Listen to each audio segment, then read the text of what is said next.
এই পৃথিবীর ভিড়ে যখন কোনো মানুষ কোনো বিপদে পড়ে যায় তখন সে সবার কাছে সাহায্য চায়, কিন্তু এই ভিড়ে কিছু লোক এমনও আছে যারা সাহায্যের নামে সামনেওয়ালাকে আরো বিপদে ফেলে দেয়, যা থেকে প্রাণ চলে যাওয়ার ভয় থাকে।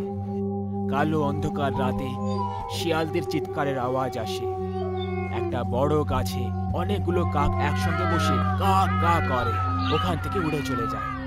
সুমিত ড্রাইভিং সিটে বসেছিল, দিশা ওর পাশের সিটে বসেছিল। বেবি, তোমার ছেলে চাই না মেয়ে? ছেলে হোক বা মেয়ে, আমার জন্য দুটোই সমান সমান। তাছাড়া তোমার কি চাই? যেটা তোমার পছন্দ সেটাই আমার পছন্দ। তখনই অনেকগুলো কাক উড়ে যাচ্ছিল, তাদের মধ্যে একটা কাক গাড়ির দিকে মুড়ে যায় আর উইন্ডস্ক্রিনের সাথে ধাক্কা খেয়ে মরে যায়। উইন্ডস্ক্রিন ক্র্যাক হয়ে যায় আর অনেক রক্তও বেরিয়ে যায়। সুমিত তক্ষুনি ব্রেক লাগিয়ে গাড়ি থামিয়ে দেয়। দুজনে গাড়ি থেকে বাইরে বেরিয়ে আসে। দিশা ঘাবড়ে গেছিল আর এদিকে সুমিত মৃত কাকের দিকে তাকিয়েছিল। সুমিত এগিয়ে চলে গেল আর কাকটাকে তুলে দূরে ছুড়ে দেয়। সুমিত, এই রাস্তা দিয়ে যাওয়াটা আমার ঠিক লাগছে না। তার উপর তোমার এই ভাঙা গাড়ি। আমরা অন্য কোনো রাস্তা দিয়ে যাই না। বেবি, এটা ভাঙা গাড়ি নয়, এটা খানদানি গাড়ি। আর বেবি, আমরা অনেক এগিয়ে চলে এসেছি, তাই এখন অন্য রাস্তা দিয়ে যাওয়ার মানে হলো আবার আমাদেরকে শহরে যেতে হবে। এখন চলো গাড়িতে বসো, না হলে এখানে পুরো রাত কেটে যাবে। দুজনে গাড়িতে বসে পড়ে আর ওখান থেকেই যেতে লাগলো। গাড়ি নির্জন ঘন জঙ্গলের মাঝখান দিয়ে গিয়ে যাচ্ছিল। তখন এই গাড়ি হঠাৎ 2-3টে ধাক্কা খাওয়ার পরে একটা জায়গায় থেমে যায়। সুমিত গাড়িটা স্টার্ট করার চেষ্টা করতে লাগলো, কিন্তু গাড়িটা স্টার্ট হলো না। এটা দেখে দিশার মুড খারাপ হয়ে গেল। সুমিত দিশার আবভাব দেখে বুঝতে পেরে যায় যে ও এবার বিরক্ত হয়ে গেছে। কিছু ভাবতে ভাবতে সুমিত গাড়ি থেকে বাইরে বেরিয়ে আসে। সুমিত গাড়ির ফ্রন্টে গিয়ে বোনাট খুলে ফল্ট চেক করতে লাগলো। দিশা ওর কাছে এলো আর রেগে বলল, আমি বলেছিলাম হানিমুনের জন্য আমরা অন্য কোনো গাড়ি নিয়ে যাব, কিন্তু না, তোমার তো এই আদি যুগের পুরনো ভাঙা গাড়িটাই নিয়ে যাওয়ার ছিল। হয়ে গেল তো আবার খারাপ। কি জানি আমরা কখন গোয়া পৌঁছবো। কাম ডাউন সুইট হার্ট, রেগে যাচ্ছ কেন? এটা আমার দাদুর দেওয়া প্রথম গাড়ি। তুমি জানো আমাদের পরিবারে যে কেউ এই গাড়ি নিয়ে হানিমুন করতে গেছে না, তারা খুশির খবরটা খুব তাড়াতাড়ি পেয়ে গেছে। ভয় পেয়ে দিশা অন্ধকারে এদিকে ওদিকে দেখতে লাগলো, কিন্তু অন্ধকার হওয়ার কারণে ও কিছুই দেখতে পেল না। তখনই ওর কানের কাছে কেউ যেন এলো। কে তুমি? আওয়াজ শুনে দিশা আওয়াজের দিকে এক ঝটকা ঘুরে তাকালো, কিন্তু আশেপাশে কাকেও দেখতে পেল না। তারপর ওর মনে হলো ওর সাথে এই ইয়ার্কি সুমিতই করেছে, কিন্তু সুমিতকে নিজের সামনে দাঁড়িয়ে থাকতে দেখে দিশা ভয়ে কেঁপে ওঠে। তাহলে ওই আওয়াজটা কার ছিল? এই প্রশ্নটা দিশার মাথায় ঘুরতে শুরু করলো। সুমিত, আমার এই জায়গাটা মোটেই ঠিক মনে হচ্ছে না। আমাদের এখান থেকে তাড়াতাড়ি বেরিয়ে যাওয়া উচিত। ডোন্ট ওয়ারি বেবি, গাড়ি স্টার্ট হয়ে গেলেই আমরা রওনা দেব।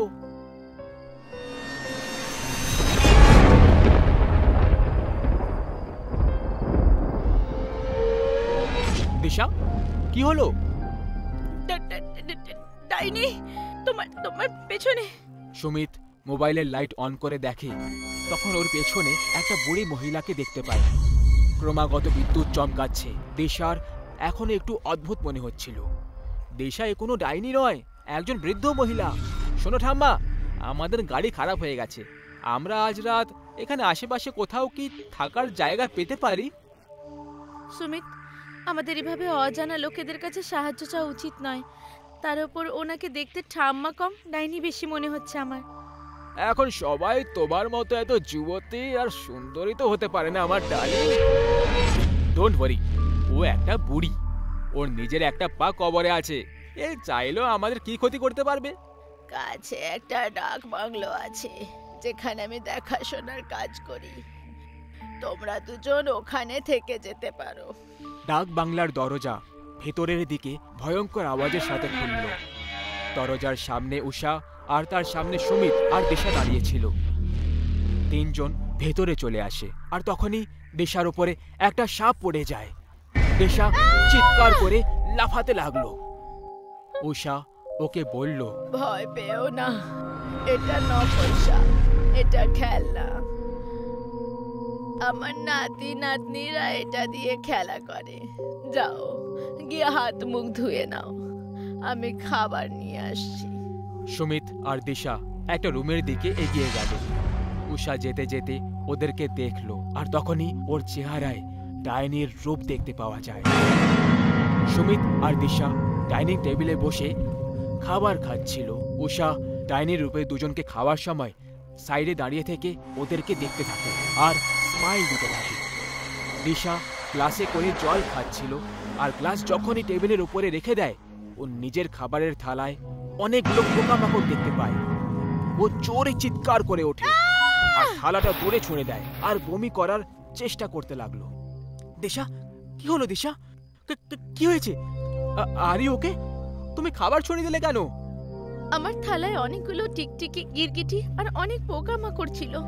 আমি খাবার না, শুধু পোকামাকড় খাচ্ছিলাম। তুমি ওই খাবার খেও না, ফেলে দাও সবকিছু। দিশা ফেলে দেওয়া থালার দিকে দেখে তখনই ও শুধু খাবারই দেখতে পেল। তারপর সুমিত দুধের গ্লাস নিয়ে ওকে দুধ খাওয়ার জন্য দেয়। দিশা দুধ খেতে শুরু করে। তখনই ওর মনে হলো যে ও রক্ত খাচ্ছে। গ্লাসের দিকে দেখলো তো দুধ লাল রঙের দেখাচ্ছিল।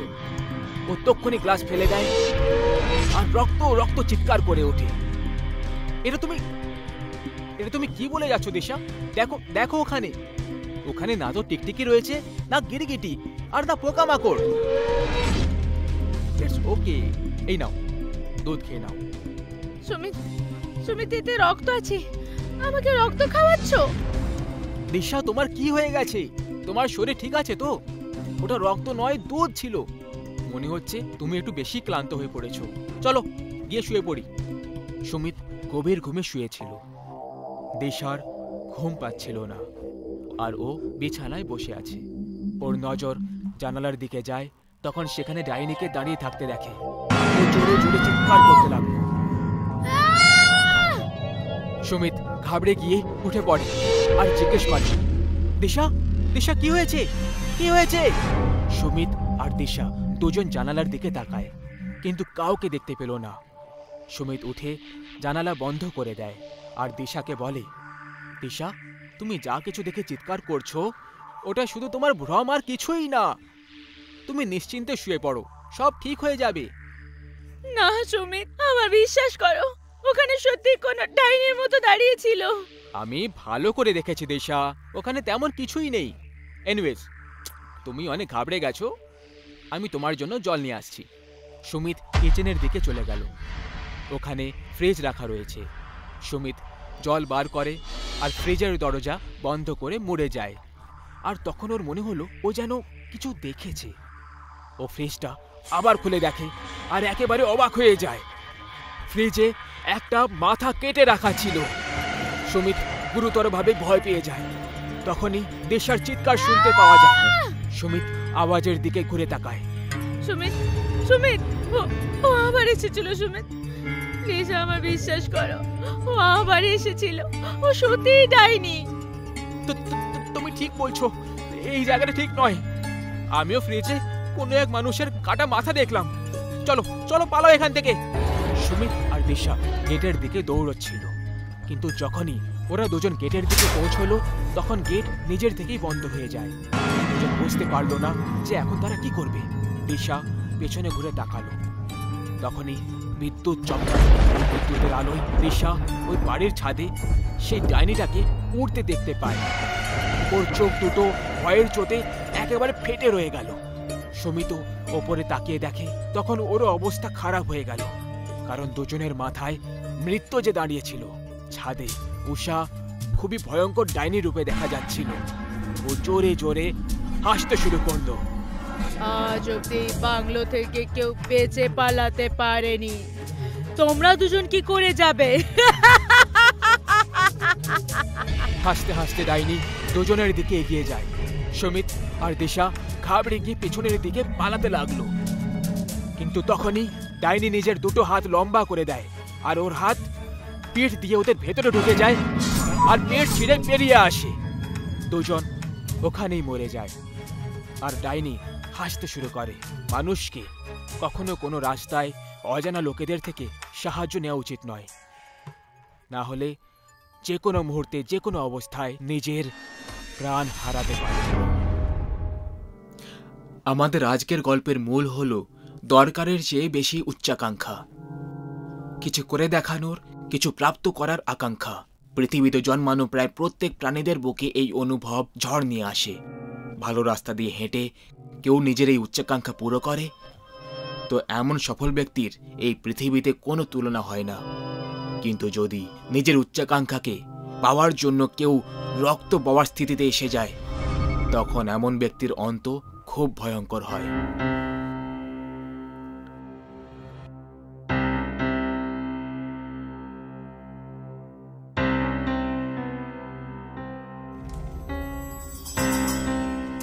তোমার কি মনে হচ্ছে বস আমাদের দুজনকে একসাথে কেন রেখে পাঠিয়েছে?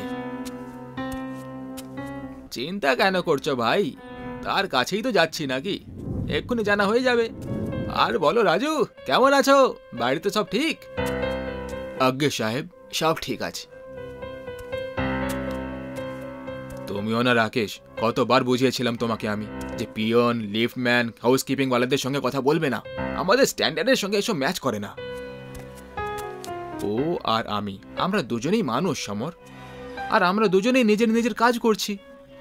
সেই জন্য আমাদের প্রত্যেকটা মানুষের আদর সম্মান করা উচিত। আদর সম্মান? তোমার ভাষা তো দেখো, গ্রামের কোনো মূর্খের মতো মনে হচ্ছে। আগে বস, আপনি ডেকে পাঠিয়েছিলেন? Yes yes my boy, come in, ভেতরে চলে এসো। সমর এসেছো তো? Yes yes sir, I am also in sir. Good, চলে এসো, বসো। কি হয়েছে স্যার, আজ আপনাকে দেখে একটু সিরিয়াস মনে হচ্ছে। জীবনে কখনো কখনো কিছু সিদ্ধান্ত নেওয়াটা খুব কঠিন হয়ে যায়, আর আমিও সেই কঠিন সময়টা কাটাচ্ছি, সেই জন্যই তোমাকে আমি একটু সিরিয়াস মনে হচ্ছি। যাই হোক, আজ আমি কোম্পানির দায়িত্ব থেকে ফ্রি হওয়ার সিদ্ধান্ত নিয়ে নিয়েছি, আর এই অল্প সময়ের মধ্যেই তোমরা দুজনেই কোম্পানির জন্য অনেক কিছু করেছো। সেই জন্য কোনো নতুন লোককে হায়ার করার জায়গায় ভাবলাম তোমাদের মধ্যে কোনো একজনকে কোম্পানির সিইও বানিয়ে দিই। কিন্তু তোমাদের দুজনের মধ্যে যে কোনো একজনকে বাছাটা আমার জন্য খুব মুশকিল ছিল, কিন্তু কোনো একজনেরই বাছাই করাটা দরকারও ছিল। মনে হচ্ছে ভগবান প্রার্থনা শুনে নিয়েছে। আমি বয়স আর অনুভব দুটোর দিক দিয়ে রাকেশের চেয়ে বড়, আমি সিইও হব। কাল নতুন সিইও পদের অফিসিয়াল ইনফরমেশন সব জায়গায় দিয়ে দেওয়া হবে, তাই কাল থেকে বলরাজ গ্রুপ অফ ইনফরমেশন টেকনোলজির নতুন সিইও হবে রাকেশ।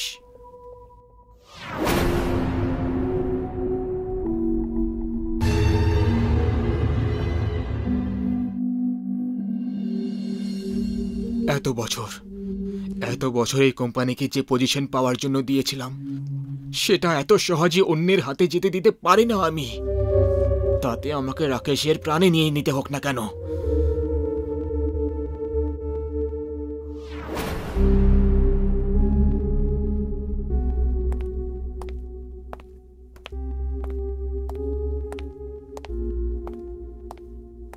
Congratulations CEO sir. আরে কি ভাই, তাছাড়া যদি সত্যি বলি, এই পোস্ট আমার নয়, তোমার পাওয়া উচিত ছিল। তাহলে পোস্ট আমাকে দিয়ে দাও। আরে মজা করছি, চলো সেলিব্রেট করি, আজকের পার্টি আমার তরফ থেকে।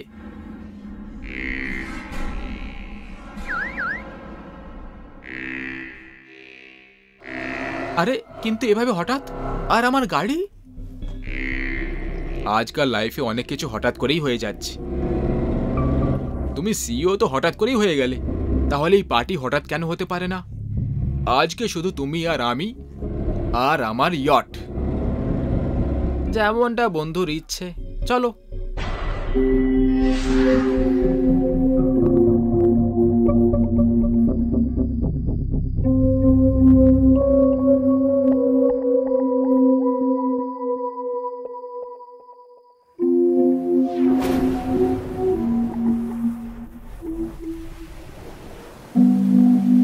জানো সমর, যেমন উথাল পাথাল সমুদ্রে আজকে হচ্ছে, ঠিক সেরকমই উথাল পাথাল আমার মনের মধ্যে হচ্ছে। এই পজিশনে তো আমার পৌঁছানোরই কথা ছিল, কিন্তু এই সব এত তাড়াতাড়ি হয়ে যাবে ভেবে দেখিনি ভাই। সময়টা আমার ভাগ্যটাই বদলে দিল ইয়ার, আর আমার ভাগ্যটা পাল্টে দিল। এই সব যে তুই পেয়ে গেলি না রাকেশ, সেসব আমার ভাগ্যে ছিল। তুই আমার থেকে আমার ভাগ্য কেড়ে নিয়েছিস। সমর, তুমি কি বলতে চাইছো? এখন আমি কিছু বলতে চাই না রাকেশ, শুধু করতে চাই, আর আমি সেটা করেই ছাড়ব। সমর, তুমি একটু অদ্ভুত রিঅ্যাক্ট করছো। আমার মনে হয় আমাদের এখান থেকে যাওয়া দরকার। আমরা নয়, শুধু তুমি যাবে এই পৃথিবী থেকে দূরে, চিরকালের জন্য। এসব কি জাদা বলছো সমর? তোমার এই বেকার জোকটা ঝেলতে পারছি না আর। ফিরে চলো।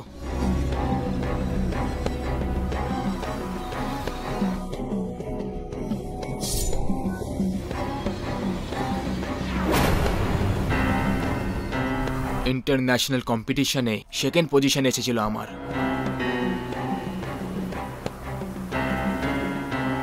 সমরের অতিরিক্ত উচ্চাকাঙ্ক্ষা রাকেশের খুশি কেড়ে তো নিলই, সেখানেই ওকে মেরে ও জমদূত হয়ে গেল। প্রত্যেক জনের সাথে ভদ্র ব্যবহার করা রাকেশের মৃত্যু এভাবে হতে পারে এটা অন্য কেউ তো দূর, রাকেশ নিজেও কখনো ভেবে দেখেনি। ও এখন মরে গেছিল।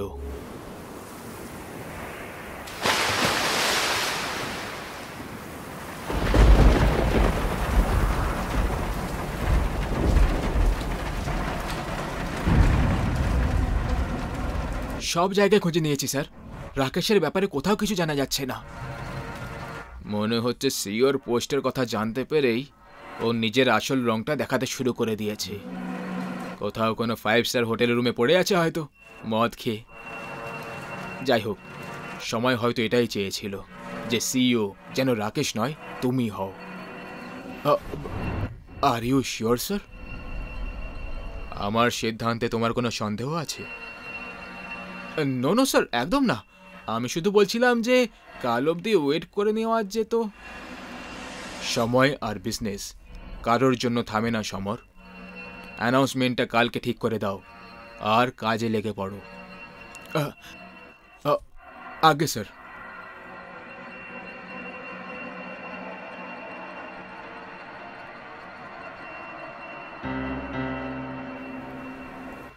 ওম ত্র্যম্বকম যজামহে সুগন্ধিং পুষ্টিবর্ধনম পূর্বারুকমিব বন্ধনান মৃত্যুর্মুখ্য মহামৃতাৎ।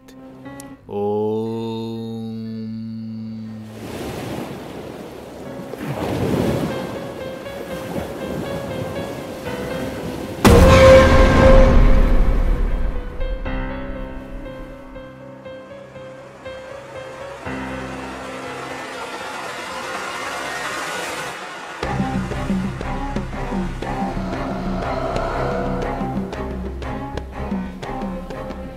প্রভুর ইচ্ছে নিয়ে এসেছে, প্রভু নিয়ে এসেছে তোকে আমার কাছে।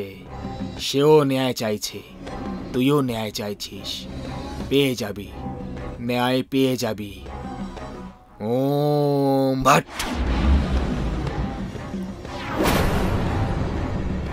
ওম হ্রিম ক্লিম চামুণ্ডায় ভিচ্ছে। ওম ভট। ওম হ্রিম ক্লিম চামুণ্ডায় ভিচ্ছে। ওম ভট।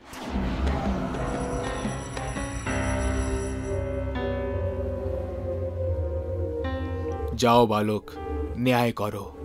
ন্যায় পাওয়ার পরেই আবার নিজের দুনিয়ায় চলে যেও।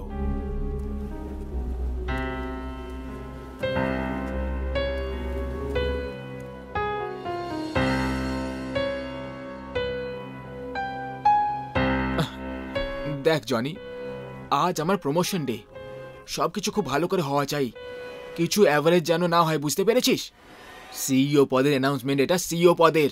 হ্যাঁ ঠিক আছে, রাখ।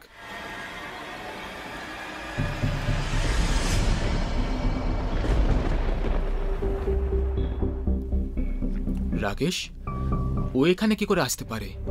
না, এটা হতে পারে না, এটা হতে পারে না। অবাক হলে যে আমি এখানে কি করে এসে গেলাম? হ্যাঁ হ্যাঁ, তুই তো মরে গেছিলি। মরা মারার অধিকার তো তোর কাছে নেই, উপরওয়ালার কাছে থাকে। সেই উপরওয়ালা আমাকে বলেছে যে শুধু আমারই সময় পুরো হয়নি, আমার বন্ধু রূপে শত্রুরও সময় পুরো হয়ে গেছে, যে তোকে নিজের স্বার্থের আর উচ্চাকাঙ্ক্ষার জন্য মেরে দিয়েছে। আমার পরিবারের ব্যাপারে একবারও ভাবলি না।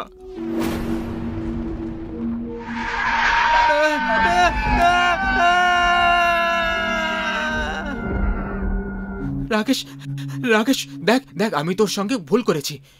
কারণ কারণ আমি একটা খারাপ মানুষ ভাই, কিন্তু তুই তো ভালো মানুষ, তাই না? তুই খুব ভালো মানুষ। আমি তোর পরিবারের কথা ভাবিনি, কিন্তু তুই আমার পরিবারের কথা ভাব।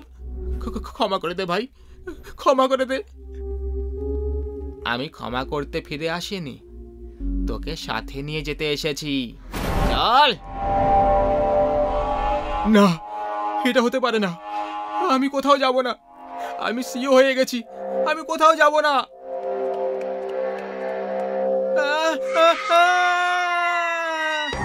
কোথায় পালাবি? ঘরে পুষে রাখা সাপ, তোর ফনাটা কুচলে দিতেই তো আমি এখানে এসেছি।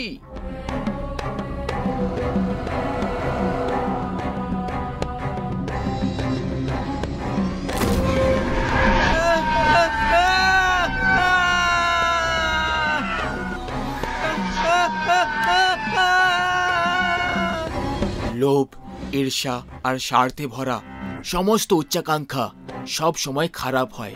এরকম উচ্চাকাঙ্ক্ষার কারণে প্রায় রক্তের নদী বয়ে থাকে। যদি আপনারও মনের ভেতর সাম দাম দণ্ডভেদের নীতি আপন করে আগে এগোনোর উচ্চাকাঙ্ক্ষা থাকে, তাহলে সেটা ত্যাগ করুন, না হলে অঘোরই যে কোনো সময় ন্যায় করাতে পারে।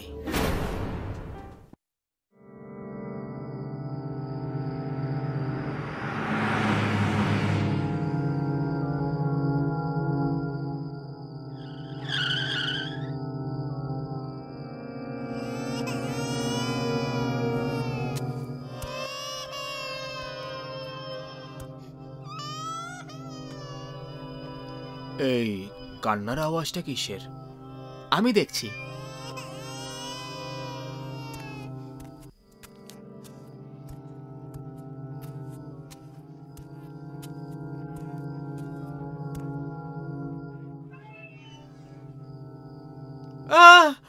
কি হয়েছে হরিরাম?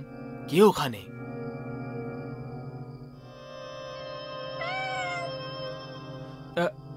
না দাদা, এখানে কেউই নেই।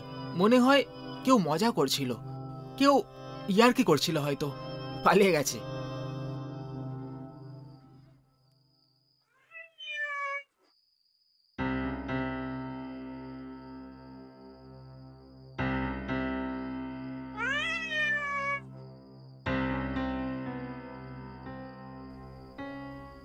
ক্ষমা করবেন আমার নতুন নতুন বধূ, আমার আসতে একটু দেরি হয়ে গেল। কিন্তু এই রাতটা এমন যে যত বেশি দেরি হয়ে যাক না কেন, থাকে যৌবনই। আর এই যৌবনের চাঁদের আলো সবসময় আলোকিত হয়ে থাকে। সেই চন্দ্রমার জন্য আমি তোমার এই চাঁদের মতো চেহারাটাকে, এই ঘরটাকে দেখাতে চলেছি।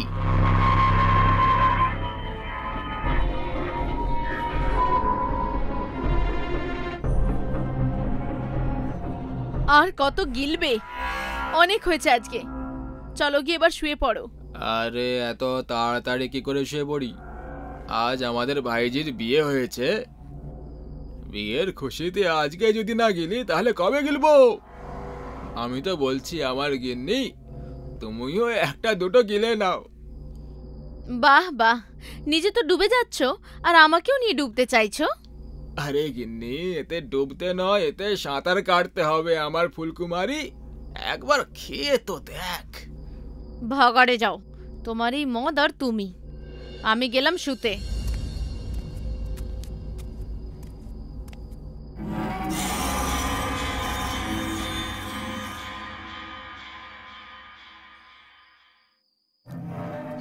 আরে ফুলকুমারী, তুমি ফিরে কেন এলে? যাও, আমাকে শান্তিতে খেতে দাও। আরে ফুলকুমারী, তোর আওয়াজের কি হলো? চিনতে পেরেছেন? চারু, তুই? আপনি আমাকে চিনতে পেরেছেন? আমি তো ভেবেছিলাম আপনি আমাকে চিনতেই পারবেন না।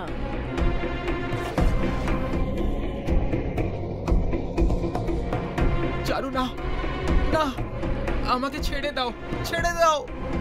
কেন? মরতে ভয় পাচ্ছে? হ্যাঁ চারু, আমার মরতে খুব ভয় লাগে। ঠিক আছে, তাহলে আমি আপনাকে ছেড়ে দিচ্ছি, কিন্তু আপনার কাছে একটা অনুরোধ আছে, নিচে পড়ে মরে যান।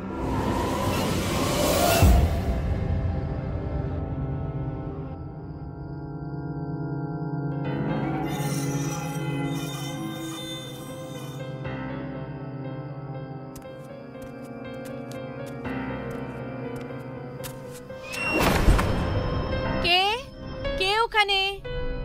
আরে অঞ্জলি, তুমি তুমি এখানে কি করছো? কিছু চাই নাকি? আপনার প্রাণ চাই। কি চাই? কি চাই? আপনার প্রাণ। চারু, তুই তুই এখানে কি করছিস? হ্যাঁ, আমি। তুই এটা কি করছিস চারু? আমি তোর কি ক্ষতি করেছি? ছেড়ে দে আমায়, ছেড়ে দে না, ছেড়ে দে, বাঁচাও, বাঁচাও, কেউ আছে? চেঁচাও, চিৎকার করো, ছেড়ে দে কিন্তু না। কোনো লাভ নেই, ছেড়ে কারণ দে, যতক্ষণ আমি বাঁচাও, চাইবো না, বাঁচাও, আপনার কেউ আওয়াজ আছে? এখানে কেউ ছেড়ে দে শুনতে না। পারবে না। ছেড়ে দে।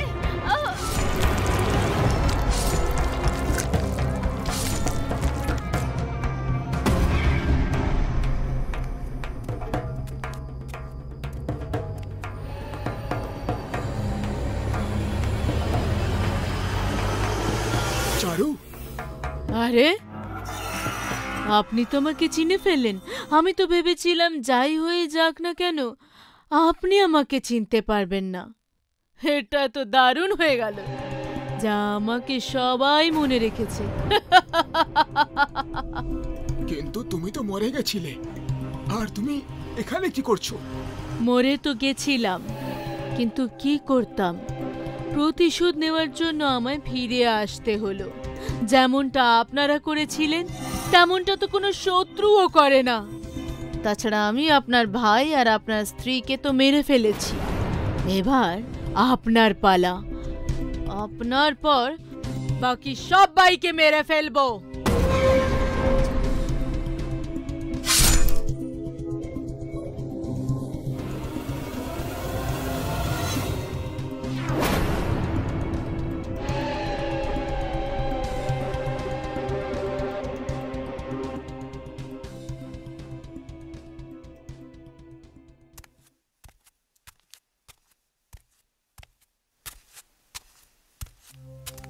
আরে খোকা, বাথরুম পরে যাবি, আগে আমার কথা শোন। কি হয়েছে মা? তুমি কাঁদছো কেন? তুই আগে এদিকে তো আয় খোকা, অনেক বড় একটা অনর্থ হয়ে গেছে। কেমন অনর্থ মা? যে অঞ্জলির সাথে তোর বিয়ে হয়েছে, ওর ওপরে চারুর আত্মা কবজা করে নিয়েছে। এটা কি বলছো মা? পাগল হয়ে গেছো নাকি? এটা কি করে হতে পারে?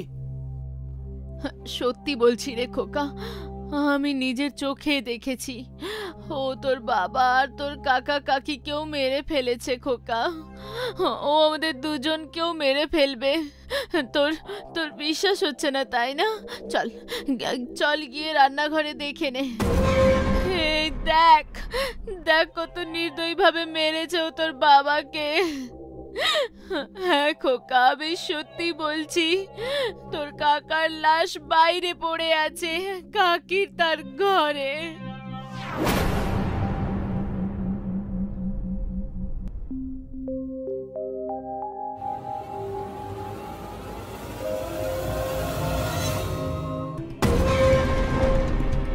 হ্যাঁ মা, তুমি ঠিকই বলছো। আমি রাতেই দেখে নিয়েছিলাম অঞ্জলি অঞ্জলি নয়, একটা ডাইনি ছিল।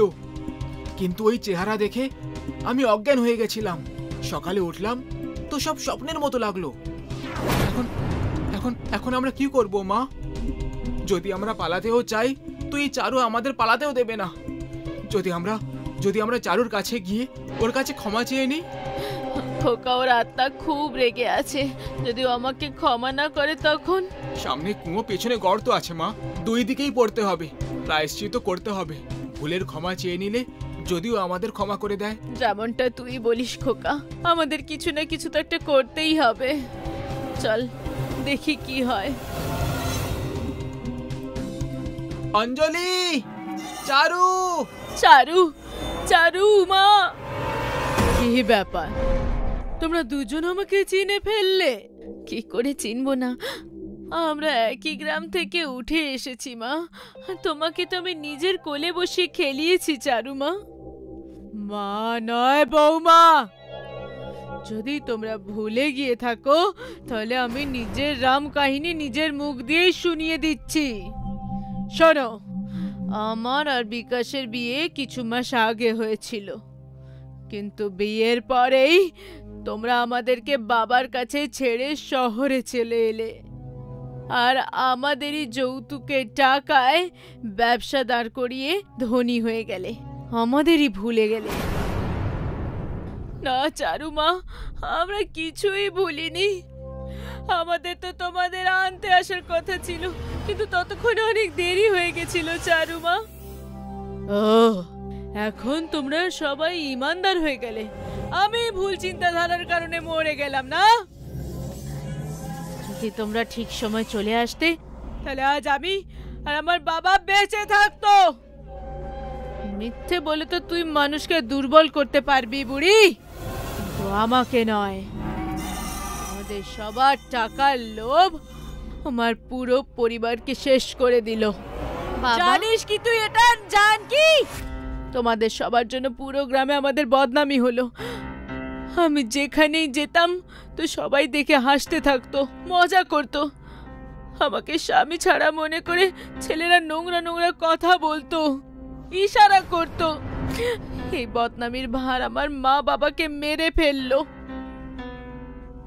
আর তারপর আমাকে। আর আমি মরার পরেই তুমি দ্বিতীয় বিয়ের জন্য তৈরি হয়ে গেলে। কত টাকা নিয়েছো এই অঞ্জলির থেকে বলো? 9 লক্ষ ক্যাশ, একটা গাড়ি, একটা বাইক, ফ্রিজ, টিভি, সব। কিন্তু যদি তুমি বলো তাহলে আমরা সব ফেরত দিয়ে দেবো চারু। শুধু আমাদের ক্ষমা করে দাও। আমি ভেবে দেখিনি যে এমন কিছু হয়ে যাবে। ক্ষমা করে দাও আমাকে।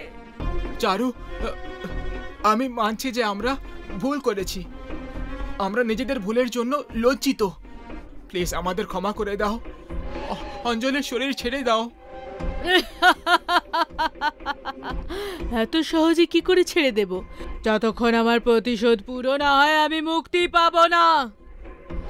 আর মুক্তি পাওয়ার জন্য তোমাদের দুজনের মরাটা খুব জরুরি।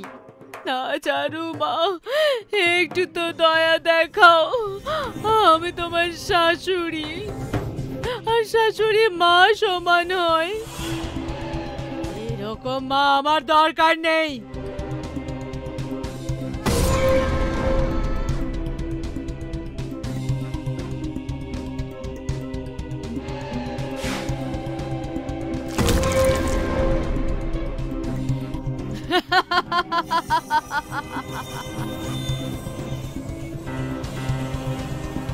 আমি জানি যখন তোমার জ্ঞান ফিরবে তখন তোমার সামনে হাজার হাজার প্রশ্ন থাকবে।